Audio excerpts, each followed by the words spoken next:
Nuestra invitada de hoy es Delcy Eloína Rodríguez Gómez. Es abogada, egresada de la Universidad Central de Venezuela, con posgrados en Francia e Inglaterra. Fue la primera mujer en convertirse en canciller de la República, también la primera en presidir una asamblea constituyente en Venezuela. Además de vicepresidenta, es ministra del Poder Popular para las Finanzas y encabeza la Comisión Presidencial para el Control y Supervisión del Coronavirus en Venezuela.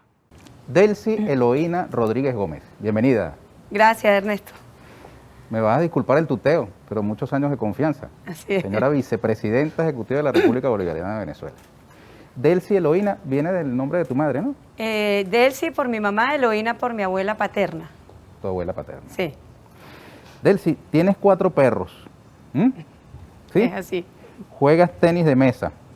También, Bailas salsa. también, cuando hay chance.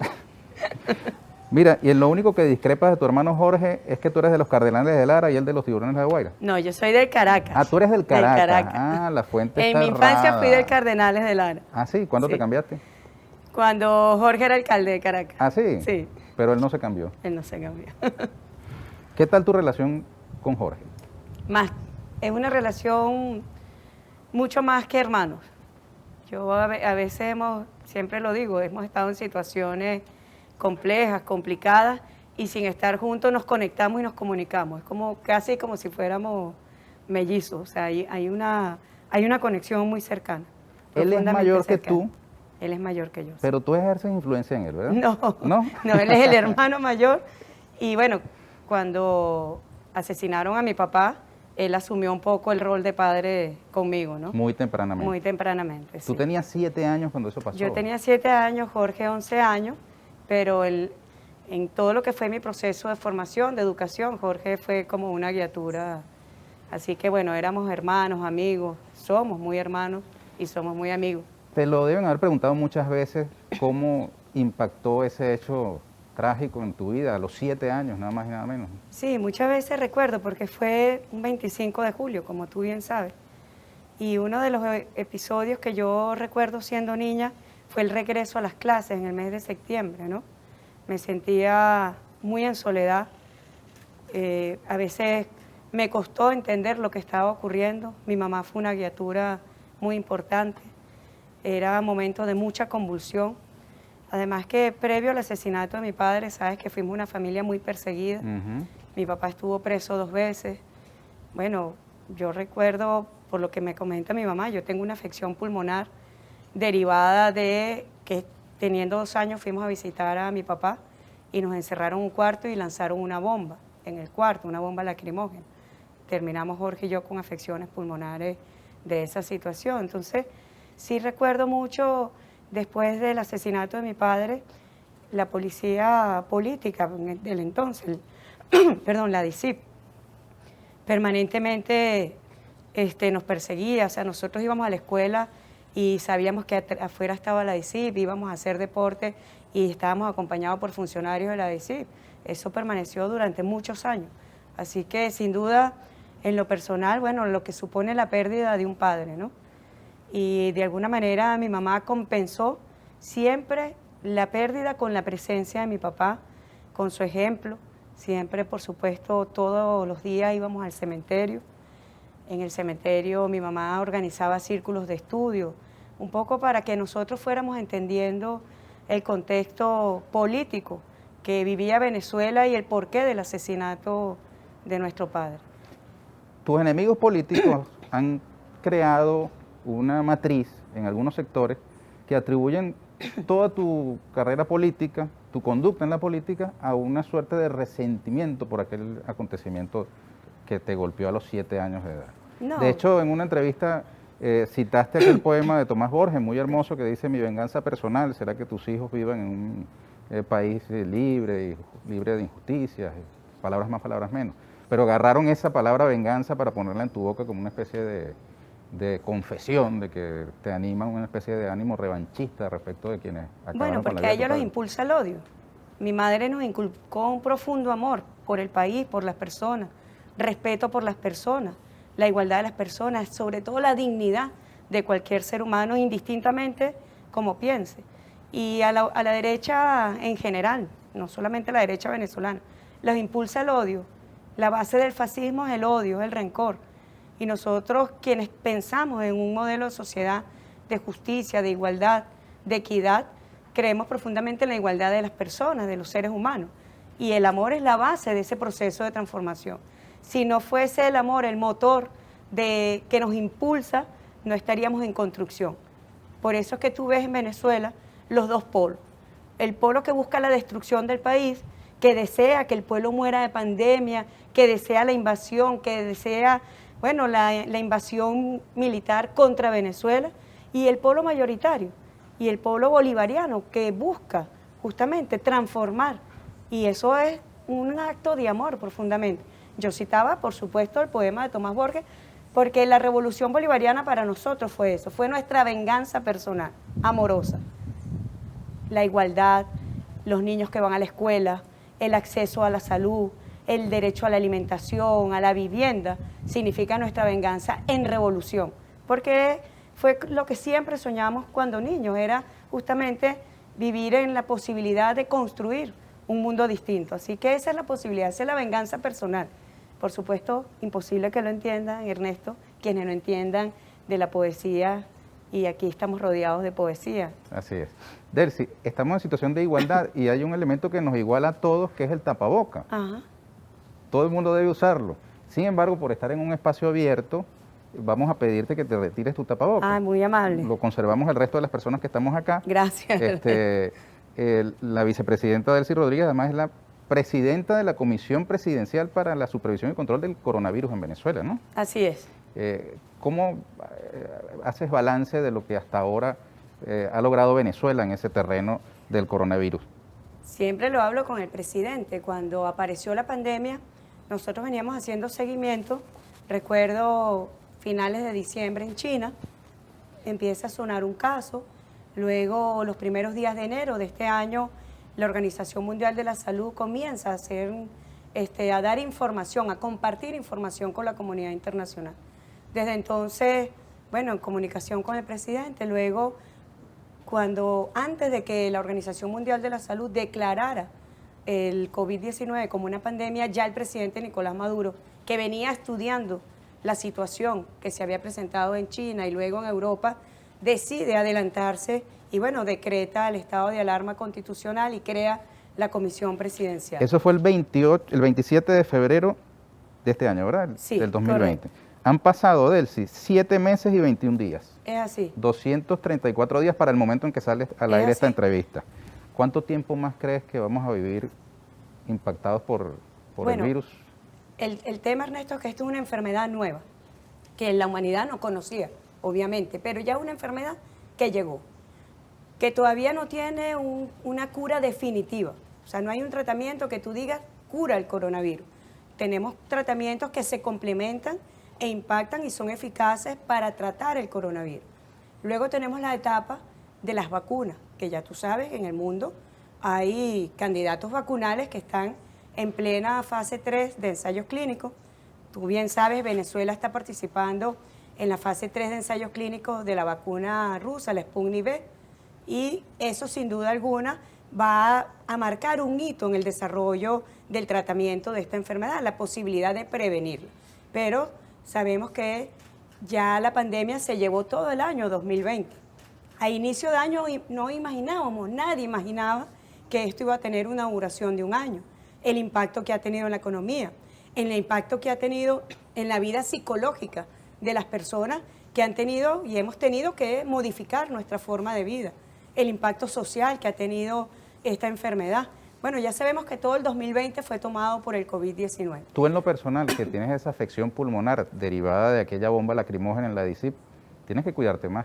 Sí, yo tengo medidas extremas, sin duda alguna, y creo que una de las lecciones que ha dado el pueblo venezolano, yo 7 meses después, y el presidente siempre lo hablamos, tengo profunda satisfacción de lo que ha sido la disciplina del pueblo venezolano. La disciplina de cuidarnos, hemos aprendido a cuidarnos, a usar el tapabocas. Hay personas que me han referido que vienen de otros países que están impresionados del uso del tapaboca en Venezuela. El espaciamiento físico, no tener aglomeraciones sociales. O sea, Venezuela, Ernesto, como lo dice ahora nuestra consigna, Venezuela decidió cuidarse. Y es verdad, y es lo que ha significado un aspecto muy importante para el control de la curva. Cuando hoy tenemos una curva descendente, sabemos que a pesar de que estamos en un esquema de cuarentena y flexibilización, la fórmula del 7+7, que ha sido una fórmula exitosa, es una fórmula venezolana que la estudiamos a partir de experiencias en otros países y decidimos que la fórmula para Venezuela es esta. A partir de esa fórmula, el venezolano aprendió a cuidarse. Nosotros aprendimos a cuidar. Y ese ha sido el papel fundamental, protagónico, de este control que hemos venido desarrollando sobre la pandemia. ¿Para cuándo se estima que ese candidato vacunal, la Sputnik 5, pueda definitivamente, digamos, consagrarse como una vacuna y podamos tener vacunación masiva aquí en Venezuela? Lo que se ha referido es que a final de año ya la vacuna puede estar en circulación, al igual que China. China no está haciendo una sola vacuna. China ha desarrollado más de 5 vacunas. Recientemente, esta semana, el presidente Vladimir Putin registró la segunda vacuna para el COVID-19 de Rusia. Es decir, ya las grandes potencias están en pleno desarrollo. China y Rusia son las vacunas que hasta el momento han tenido un resultado muy alentador para la humanidad. La de Oxford tuvieron que echarla hacia atrás, ¿no? La de Oxford. AstraZeneca se llama. La de AstraZeneca, que se llama la Chadox, de la Universidad de Oxford, tuvo ciertamente una complicación y bueno, están en los ajustes, para eso son los ensayos clínicos. Pero la humanidad tuvo que concentrarse en la búsqueda de una vacuna justamente porque la pandemia, sin duda, impactó al mundo entero. A la vacuna rusa la han atacado por todos los flancos, ¿no? Y hay gente que está, digamos, psicoseada, como dicen los chamos. Sí, pero eso es más un tema político que de salud y de medicina. Científicamente la vacuna rusa no ha tenido ningún tipo de complicación. Es una gran vacuna. Así que... ¿Tú te la vas a poner? Estamos esperando por la vacuna, claro que sí.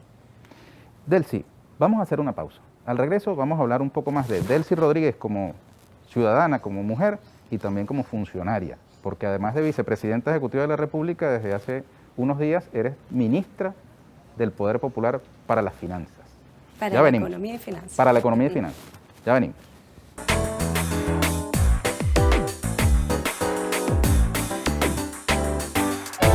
Delcy Eloína Rodríguez Gómez. Fuiste ministra del despacho con el comandante Chávez durante 7 meses en el año 2006. Y con el presidente Maduro llevas 7 años, 2 meses y 15 días, desde que el 3 de agosto del 2013 asumiste el Ministerio del Poder Popular para la Comunicación y la Información. Yo tuve el honor de entregarte. Recibí, sí. Luego fuiste la primera canciller de la República, mujer, y la primera mujer en presidir una asamblea constituyente en Venezuela, para luego convertirte en la segunda vicepresidenta ejecutiva después de Adina Bastida. Correcto. Es notoria la confianza que el presidente Nicolás Maduro Moros te tiene. ¿A qué la atribuyes? Yo creo que es recíproco en el sentido de la profunda admiración que yo siento por el presidente, por su trayectoria. Lo conozco desde niña y me siento profundamente orgullosa que hoy Venezuela lo pueda tener a él de presidente. Y te digo por qué. Porque es un presidente que viene de las luchas del pueblo. Nació y se forjó en el pueblo. Presidente en los gobiernos puntofijistas era un muchacho muy joven y andaba por las calles en protesta, alzando su voz con valentía, con dignidad. Luego lo que fue su desempeño como líder sindical y después como canciller.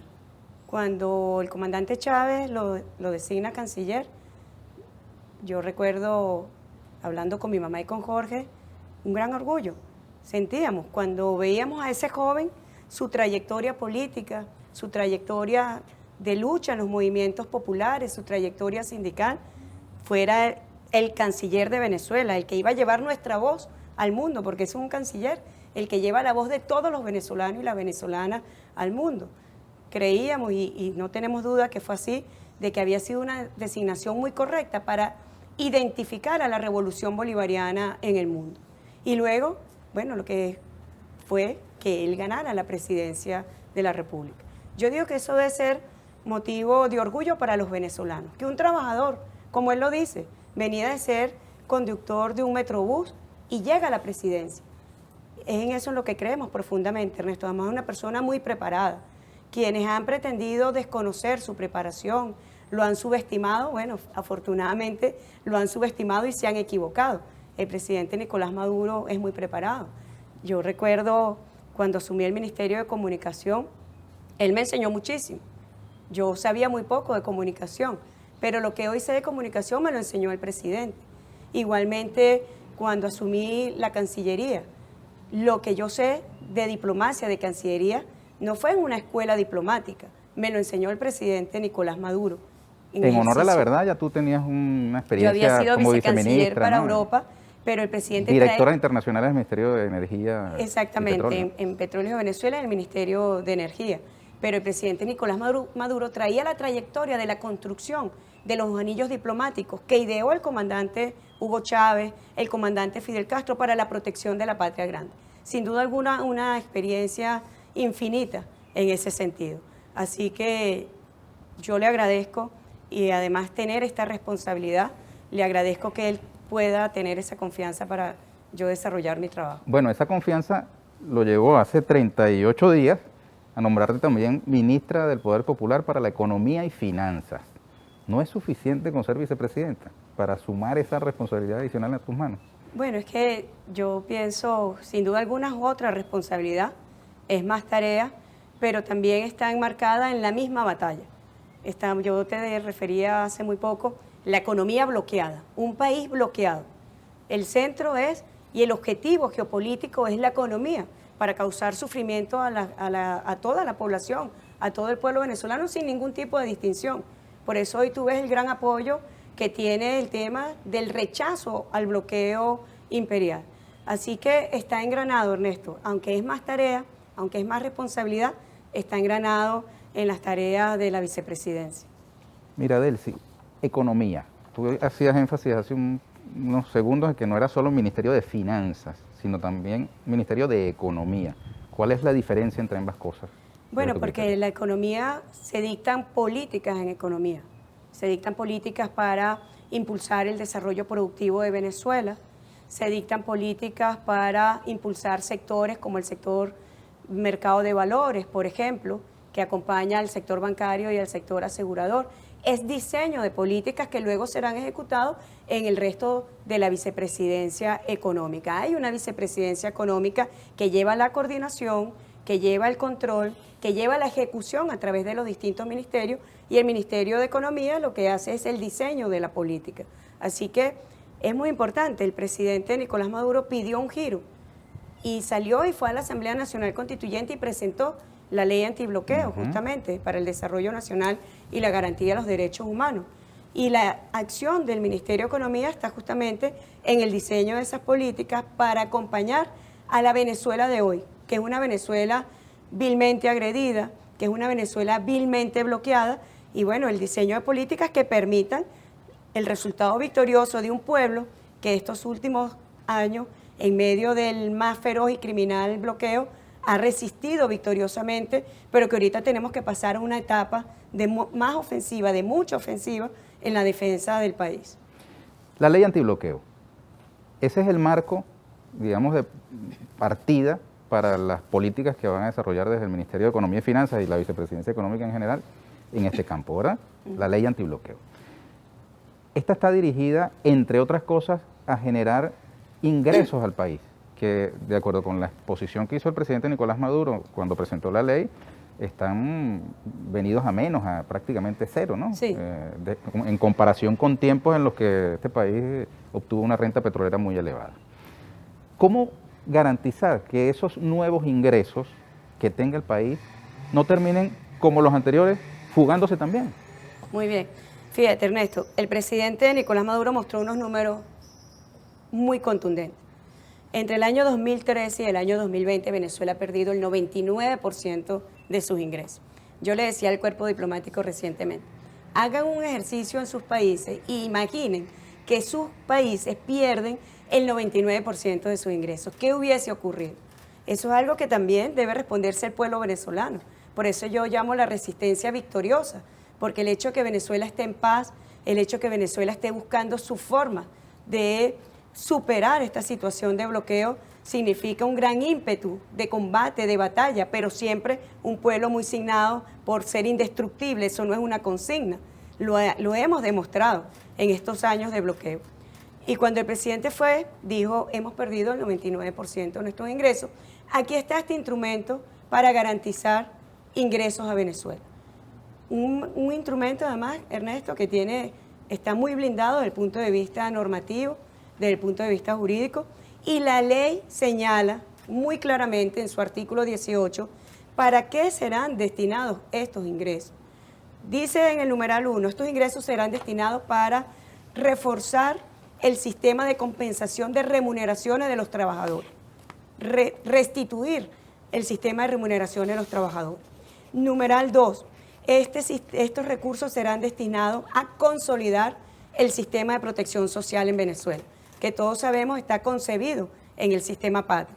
Numeral 3, los recursos serán destinados para recomponer, recuperar y mantener los servicios públicos que han sido duramente golpeados por el bloqueo.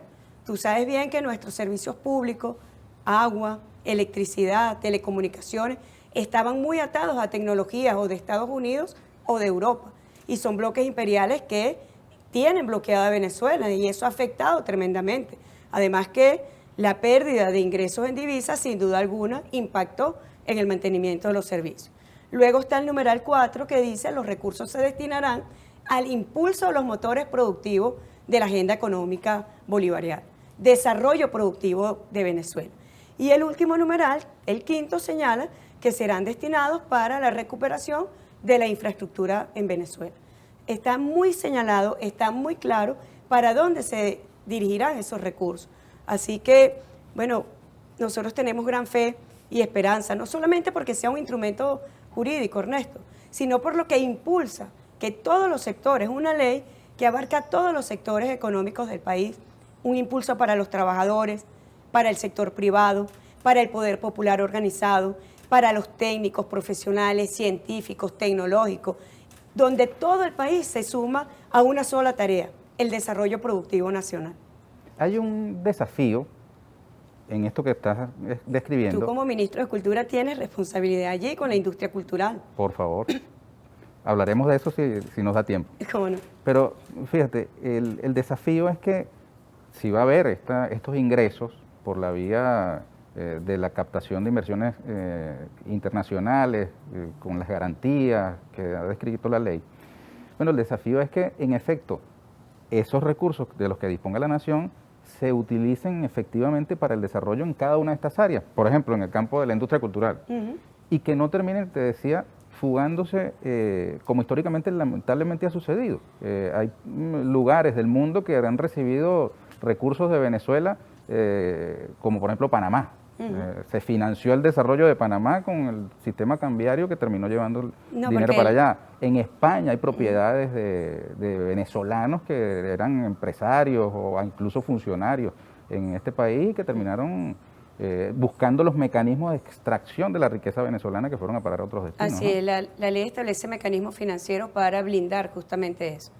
Pero es importante, la ley viene a impulsar todos los sectores del país. El primer invitado, además del inversionista internacional, es el inversionista nacional. Y fíjate, esta semana el presidente Nicolás Maduro, bueno, presenció el traspaso de activos del Ministerio de Alimentación al Poder Popular Organizado, a las comunas, donde todos los sectores van a tener impulso, donde hay iniciativas en inversión para los sectores sociales, para el Poder Popular Organizado, para el sector privado nacional.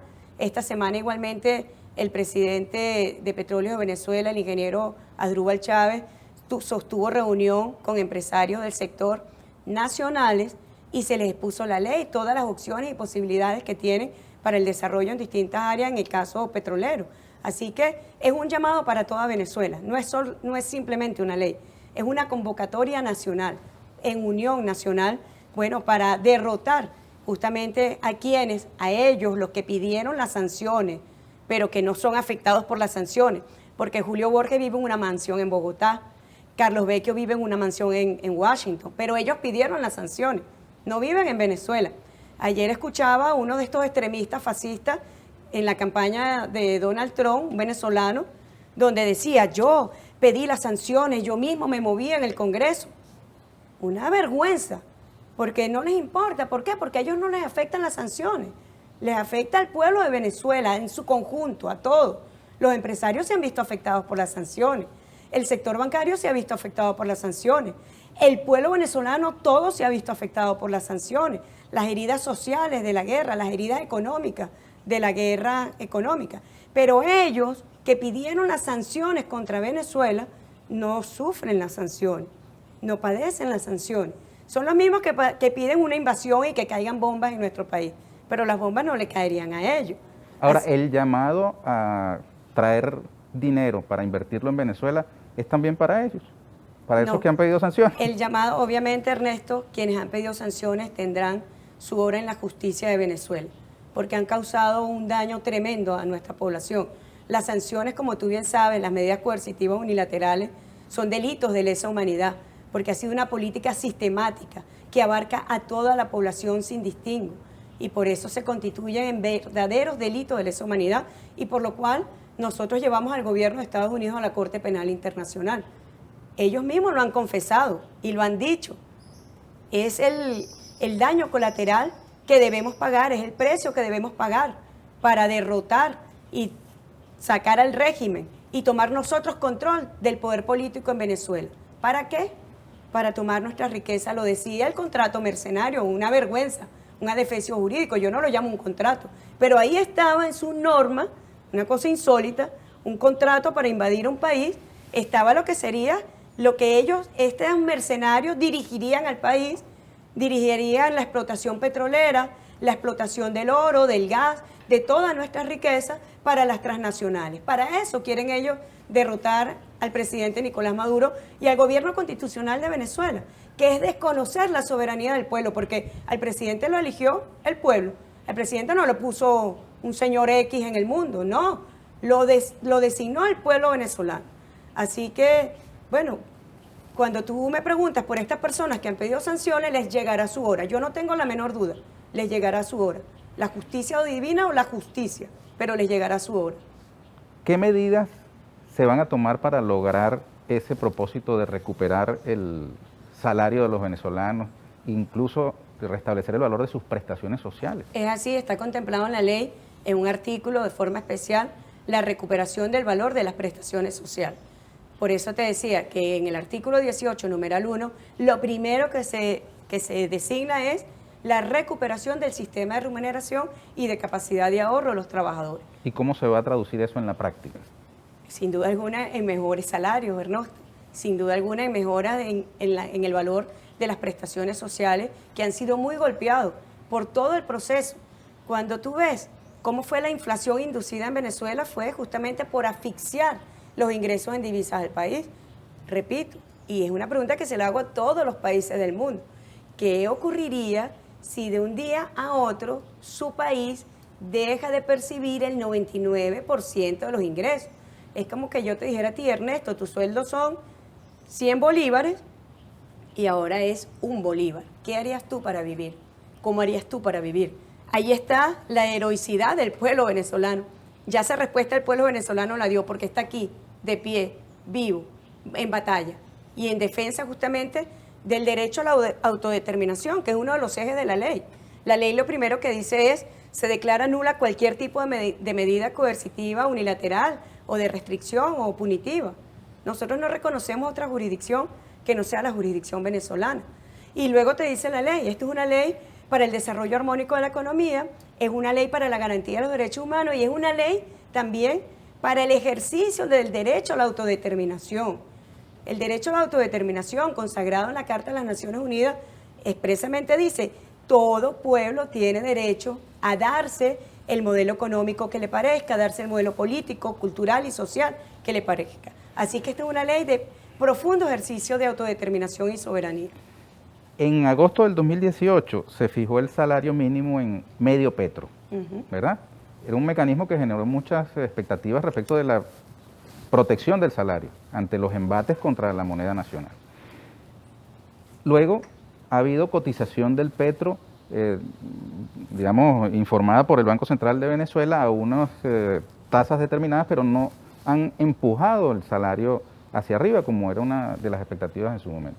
¿Podrá lograrse esto con la ley antibloqueo? No me lo responda ahorita, sino después de la pausa. Ya venimos con Delcy Rodríguez Gómez, vicepresidenta ejecutiva de la República y ministra del Poder Popular para la Economía y Finanzas.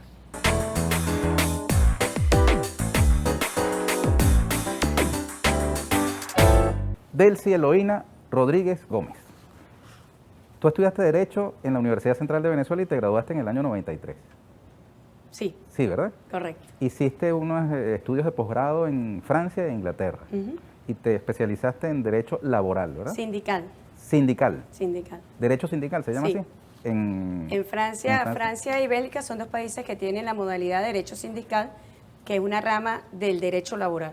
Okay. Es distinto, es todo el desarrollo de la negociación colectiva, el derecho a la sindicación, la libertad sindical, es una rama más específica. Incluso presidiste la Asociación Venezolana de Laboralistas. Sí, de abogados laboralistas. De abogados correcto. laboralistas. Así es. Mira, el salario y las propias prestaciones. Hubo en el año 2018 una medida que ancló el salario mínimo en Venezuela al medio petro. Y lamentablemente la expectativa que había de que eso frenara el deterioro producto de la devaluación no se ha materializado. Recuerda que el 20 de agosto del 2018 el presidente lanza un programa de recuperación económica, recuperación y crecimiento económico. Y ciertamente sale a batallar el petro, pero inmediatamente el petro fue sancionado y se tuvo que mantener políticas de sostenimiento y protección del ingreso mensual de los trabajadores, seriamente afectadas por la especulación, seriamente afectada por el proceso de inflación. 2 años más tarde yo te puedo decir que ese programa de recuperación económica ha tenido virtudes y ha tenido desafíos que aún no se han desarrollado. Virtudes, por ejemplo, veníamos de una inflación terrible. Hoy todavía Venezuela padece de inflación, pero salimos del mecanismo de hiperinflación. Los últimos meses el pueblo venezolano ya ha visto que no hay hiperinflación, aunque sus números de inflación, sin duda alguna, siguen impactando. Esto se deriva, Ernesto, lo que yo te decía, de la asfixia en los ingresos del país.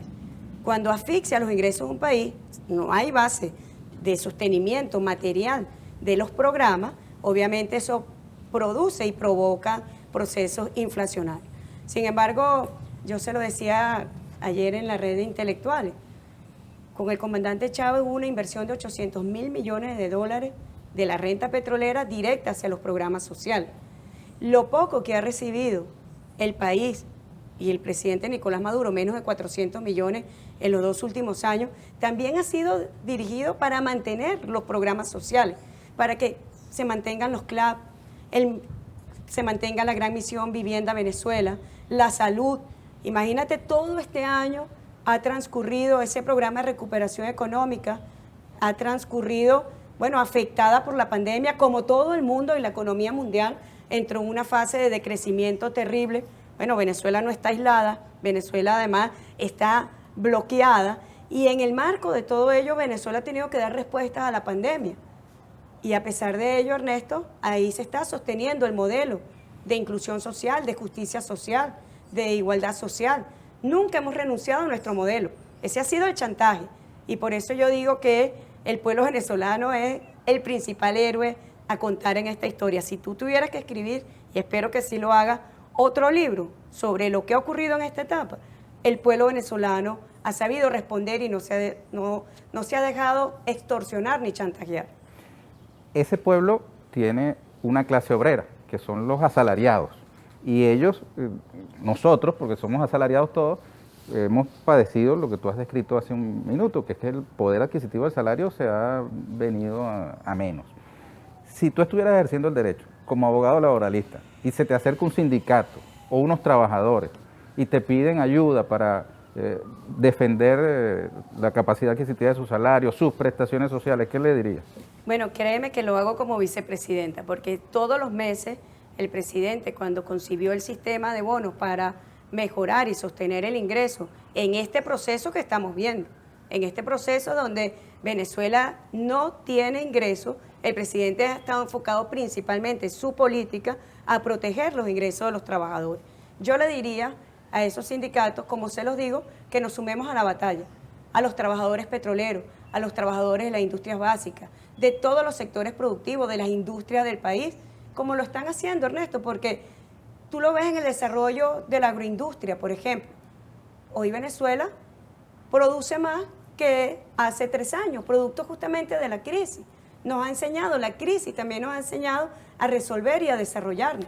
Este año el pernil de diciembre será todo de producción nacional.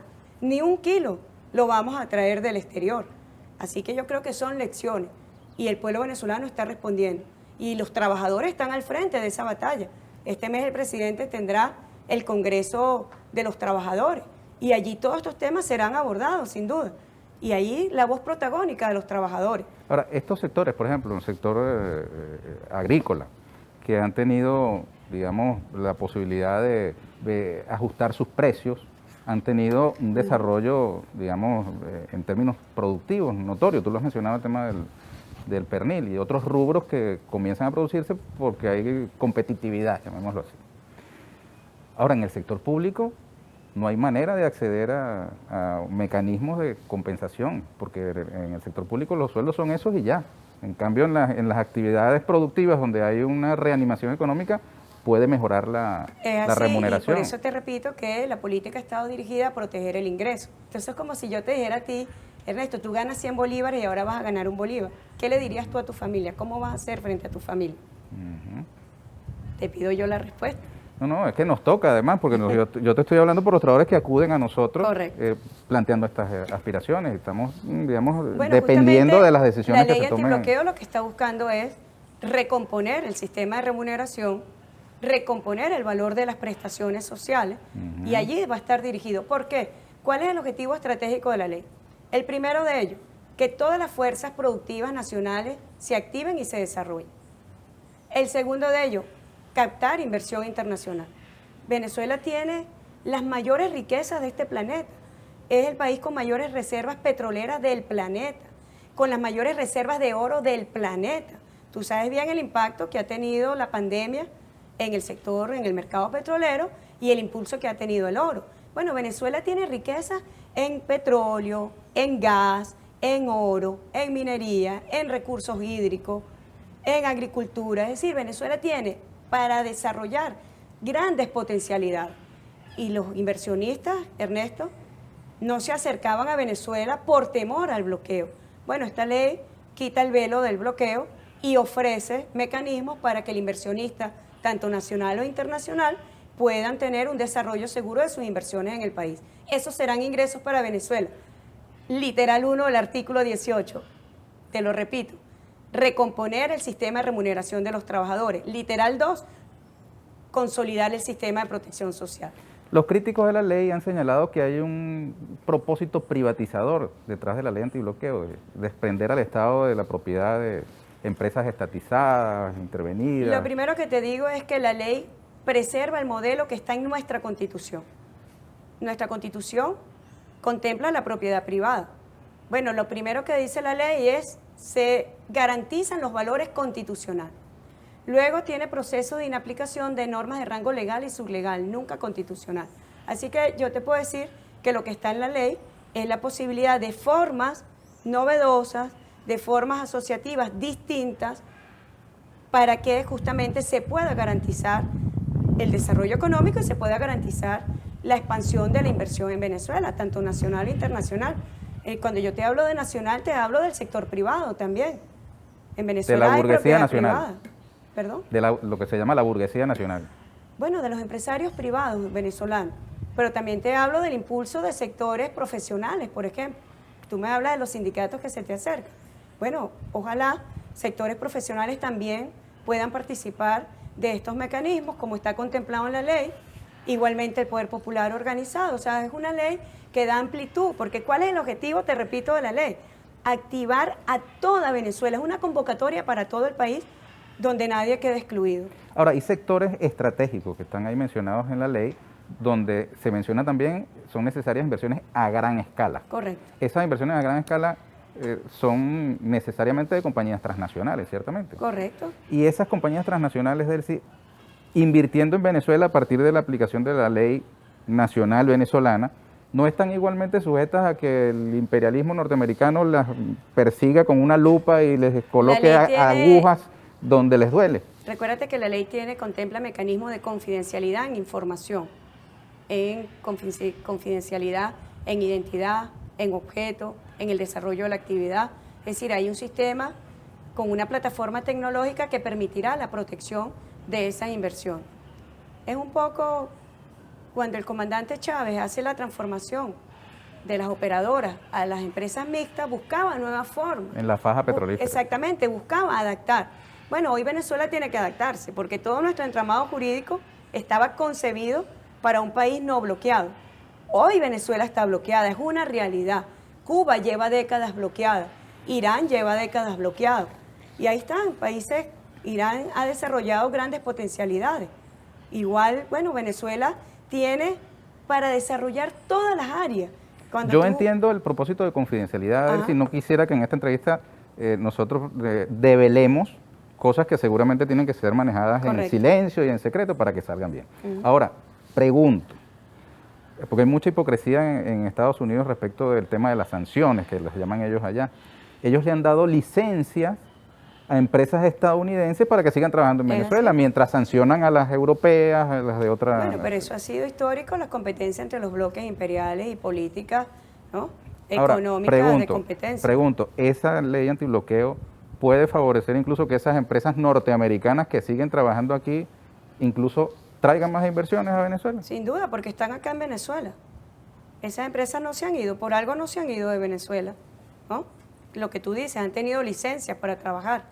Así que estas inversiones a gran escala, Ernesto, permitirá recuperar inversiones para el país, permitirá recuperar actividades que se habían imposibilitado por el ejercicio de esta agresión contra Venezuela y de esa manera nosotros podamos dar impulso a la economía. Dando impulso a la economía, sin duda, dando impulso a nuestro modelo de inclusión. Ese esquema de recuperación económica tiene como protagonista en el campo monetario al bolívar, al petro, al dólar o a los tres. Fíjate, el bolívar es nuestra soberanía. El bolívar es la moneda de curso legal. El petro fue el desarrollo de nuestra criptomoneda, pero nuestra moneda es el bolívar. Así lo fija la Constitución. Así lo fija la Constitución y nuestra política económica también es el bolívar, la defensa del bolívar. Nosotros no queremos vivir atados como otros países cuya moneda no es la moneda nacional, sino que es el dólar, por ejemplo, y entonces están atados y esclavizados a la Reserva Federal de los Estados Unidos. Nosotros tenemos soberanía económica y tenemos soberanía monetaria también, y por ello la necesidad de la defensa del bolívar. Ahora, en este momento, al día de hoy, la gente hace transacciones increíbles en moneda extranjera. Claro, tú ves que hasta en los vendedores informales sacan una cosa un pago es de dólares. que como medio de pago en el comercio circule una divisa, como circula no solamente el dólar, sino otras divisas, y otra cosa es que tu política económica y financiera sea divisa. Nuestra política económica y financiera es el bolívar y seguirá siendo nuestra moneda nacional. Okay, pero debe recuperarse en todo caso para poder ocupar los espacios, ¿no? Exactamente, para eso están dirigidas las políticas de recuperación económica y macroeconómica. O sea que está descartada la desaparición del bolívar como moneda nacional. Nosotros tenemos una moneda nacional. Si se sustituyera, sería por otra moneda nacional, nunca por una divisa extranjera.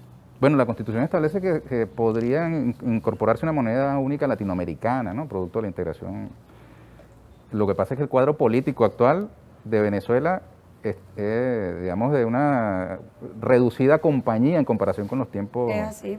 Yo te hablaba del auge de lo que del fue la bolivarianismo, construcción de los anillos de protección diplomáticos, donde participó directamente el presidente Nicolás Maduro con el comandante Hugo Chávez. Y a eso se dedicó el gobierno de Obama y de Donald Trump, fue a destruir la unión de la patria grande, porque saben el costo que significa para ellos. Fíjate que el gobierno español ha dicho, a través de su canciller, una dama, que no reconocerá las elecciones del 6 de diciembre, igual que tampoco la Unión Europea. Bueno, porque a veces le dan esos arranques colonialistas, ¿no? Se olvidan de Bolívar, de nuestra historia, de nuestra independencia. Nosotros no somos colonia de nadie, no tenemos que pedirle permiso a nadie para que el pueblo vote, por Dios.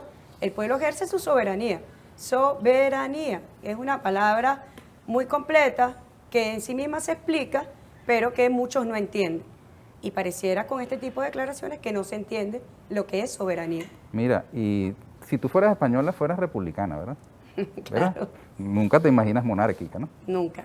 Pero tuviste un arrebato monárquico cuando te despediste de Rodríguez Zapatero y le dijiste, chao, príncipe. No, yo nunca le dije príncipe. No fue príncipe. No, no. Ah, pero salió un video Chao, ahí. presidente, y Ah, ellos sí. dijeron que era príncipe. Ah, sí, Chao, nunca, presidente. nunca has llamado príncipe a Nunca, Rodríguez nunca lo Zapatero. llamaba príncipe. Pero sí tiene una relación afectuosa, pues. Bueno, afecto, nosotros pues. tenemos una relación, el presidente Zapatero, fíjate, yo le agradezco mucho todo lo que él ha hecho por Venezuela. Él participó en el diálogo en República Dominicana. El presidente Zapatero sabe la verdad de lo que ocurrió en República Dominicana. Él a veces ha dicho, algún día escribiré un libro y mostraré las pruebas de lo que ocurrió en República Dominicana. A él, sus ojos le permitieron ver la verdad, la realidad de lo que allí ocurrió. La realidad de nuestra parte es que fuimos con un bolígrafo a firmar el acuerdo que habíamos alcanzado en República Dominicana. Y la verdad de la parte de quienes estaban representando a la oposición en ese momento fue la llamada que hizo el para entonces secretario de Estado de los Estados Unidos, que se encontraba en Bogotá, la llamada que hicieron para que la orden de que no se firmara. Y el presidente Zapatero conoce todos los detalles. El presidente Zapatero ha tenido mucha relación con sectores de la oposición y esos sectores de la oposición sienten temor de que él algún día muestre realmente las pruebas de lo que allí sucedió. Así que yo le agradezco, esa es la relación de agradecimiento profundo por lo que él ha hecho por toda Venezuela, por la paz en Venezuela y por el diálogo en nuestro país. ¿Qué crees que va a pasar el 6 de diciembre? Mira mi sonrisa. El pueblo venezolano saldrá victorioso. Nosotros vamos a recomponer el poder legislativo en Venezuela. Vamos a retomar y a ganar la Asamblea Nacional. De eso no tenemos duda. Y vamos a ganar por la felicidad de nuestro pueblo. Vamos a ganar porque los que llegaron en el año 2015 lo hicieron para causar todo este sufrimiento. Los que piden la invasión, los que pidieron las sanciones, esos que ganaron la Asamblea en el 2015, fueron los que articularon las medidas coercitivas unilaterales contra Venezuela, el sufrimiento, el bloqueo criminal salvaje que hay contra nuestro país. Así que el 6 de diciembre, bueno, esa será nuestra venganza personal nuevamente, Ernesto, con mucho amor por la felicidad de Venezuela. Nosotros, el pueblo venezolano, va a salir a votar, pero yo te puedo decir que las fuerzas bolivarianas tendrán mucho que dar en ese momento y mucho que mostrar a Venezuela y al mundo. Delcy, en el año 2017, Lilian Tintori le dio las gracias a Jorge Rodríguez y a Delcy Rodríguez por haber acompañado el traslado de su esposo, Leopoldo López, hacia su residencia, donde comenzó a partir de ese momento a pagar el arresto domiciliario, la medida alternativa a la cárcel, ¿no? Y se dijo en ese momento dispuesta a trabajar en conjunto. Después, López motorizó el golpe de Estado del 30 de abril y terminó refugiado en la Embajada de España. ¿Tú te arrepientes de haber ayudado a la salida de Ramo Verde de López?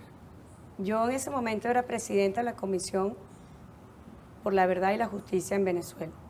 Creo que fue una acción correcta,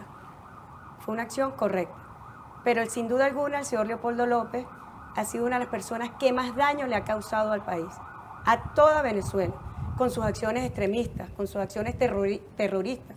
No descansa. Ese es un personaje que está todos los días, que lo sepa el país, planificando acciones violentas en Venezuela, que está todos los días planificando acciones terroristas contra nuestro país. Él y su esposa fueron también uno de los principales artífices del bloqueo contra Venezuela. Así que yo te puedo decir que todo el trabajo de la Comisión de la Justicia por la Verdad y la Reparación a las Víctimas en Venezuela, enmarcada en ese proceso de diálogo. Recuérdate que allí también estábamos en pleno desarrollo del proceso de diálogo. Es decir, nosotros creemos profundamente en lo que hacemos, Ernesto. Creemos profundamente, si es por el bien de Venezuela, de nuestro pueblo, creemos profundamente en ello. Y ese proceso de medidas que se dio no solamente al señor López, sino a otras personas privadas de libertad, por comisión, de hechos con objetivo político. Lo hicimos en la convicción de que era lo necesario para articular una convivencia pacífica en Venezuela. Y lo que ocurrió es lo que sabemos, que él no se ha desmarcado nunca de causarle dolor a nuestro pueblo, sufrimiento a Venezuela, causarle daño. Sin embargo, recientemente hubo nuevas medidas de beneficio a varios personajes que estaban en prisión, ¿no? Es así, y yo creo que eso demuestra la profunda bondad de nuestra parte, de creer, bueno, de que el diálogo, de creer en los procesos de encuentro. El presidente lo ha dicho. ¿Cuántas veces no ha hablado el presidente con Capriles, por ejemplo? O Jorge Rodríguez, que es nuestro jefe del diálogo, o Héctor Rodríguez con los sectores de la oposición. Permanentemente, Ernesto, permanentemente, en la búsqueda de que ellos abandonen la senda de la violencia y se enmarquen en los caminos democráticos que contempla nuestra Constitución. Ese ha sido el objetivo. ¿Podemos arrepentirnos de eso? ¿Podemos arrepentirnos de buscar los caminos de la paz y la felicidad de nuestro pueblo? Sabes que yo recuerdo mucho a Guillermo García Ponce, que citaba al libertador Simón Bolívar cuando el comandante Chávez estaba batallando, pues, en su propio momento histórico, y entonces Guillermo repetía aquella frase: a cada conspiración seguía un perdón, y a cada perdón seguía otra conspiración. No se está lamentablemente cumpliendo ese sino bolivariano. Pero fíjate, Ernesto, te repito, las coyunturas políticas demandan el mayor esfuerzo de sus líderes por el diálogo, por el encuentro, por garantizar la paz, garantizar la paz. Fue lo que hizo el presidente en el año 2017. En medio de la peor violencia, convocó el poder constituyente y se garantizó la paz. Eso es el ejercicio de un liderazgo político, no las pequeñeces. Tú dices que, bueno, que esos perdón han traído más conspiración, pero aquí está la paz de Venezuela, ahí la estabilidad política de Venezuela, y nuestro objetivo ahora es buscar la estabilidad económica de nuestro pueblo, darle el desarrollo económico a nuestro pueblo. Y esas personas, Ernesto, esas personas, vuelvo a repetirte mi frase, les llegará la justicia, la divina o la justicia, pero les llegará por el daño que le ha causado a nuestro país. Ya tienen un castigo, que es el rechazo del pueblo venezolano. ¿Qué apoyo popular tienen ellos? Ninguno. Ellos, los que pidieron las sanciones, los que articulan la violencia, los que planifican magnicidios, los que planifican incursiones mercenarias. ¿Cuál es el apoyo que tienen? Ahí está su primer castigo. Es el rechazo del pueblo venezolano. Bueno, ya les tocará la otra justicia y de eso yo no tengo la menor duda. Ellos van a ser juzgados y serán juzgados por la historia. Delcy, muchas gracias. A ti, Ernesto. Un mensaje para las personas que nos han sintonizado. Bueno, agradezco este espacio, Ernesto. Hemos hablado de todos los tópicos abiertamente. Abiertamente, como siempre dice el presidente, la verdad para nuestro pueblo. Bueno, aquí estamos con la verdad, siempre dando la cara. Nosotros damos la cara, no nos escondemos, no planificamos derrotar al pueblo venezolano, no planificamos hacerle daño. Siempre estamos buscando el beneficio y siempre estamos buscando su protección amorosa. Así que con ese sentimiento de amor por nuestro pueblo y de protección por el pueblo, nosotros vamos a seguir batallando. Muy bien, te agradezco mucho, Delcy. A ti, Ernesto. Y a ustedes, amigas y amigos, los invito a acompañarnos en una nueva oportunidad aquí con Ernesto Villegas, siempre con muchísimo respeto por usted. Hasta la próxima.